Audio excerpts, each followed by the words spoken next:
చాలా అద్భుతంగా ఉంటాయి, చూస్తారు కదా మీరే. సరే, ఎవరి అభిప్రాయం వాళ్ళకు ఉంటది. మంచి మెజార్టీతో గెలిపోతాను. బీఆర్ఎస్ కి సంబంధించి మాజీ మంత్రులు, ఎమ్మెల్యేలు వీళ్ళంతా ఏజెంట్లుగా వచ్చారు. ఏమంటున్నారు? బీఆర్ఎస్ పార్టీకి సంబంధించి ఎమ్మెల్యేలు, మాజీ ఎమ్మెల్యేలు, మాజీ మంత్రులంతా కూడా ఏజెంట్లుగా వచ్చారు. అక్కడ మాజీలు వచ్చినారు, ఇక్కడ ప్రజెంట్ ఎమ్మెల్యేలు, మంత్రులు, ముఖ్యమంత్రి గారు వచ్చినారు. అందరు కష్టపడ్డారు.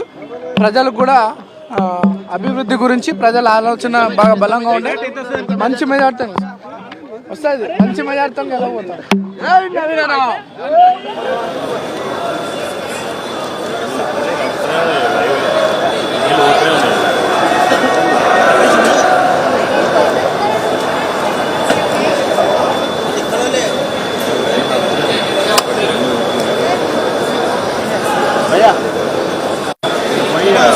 నెక్స్ట్ బ్యాచ్ ఇస్తారా?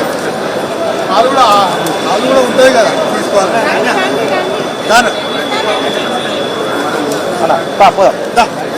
మళ్ళీ నెక్స్ట్ తీసుకొస్తాను, తీసుకొస్తాను. వాళ్ళు వచ్చిపోయారు.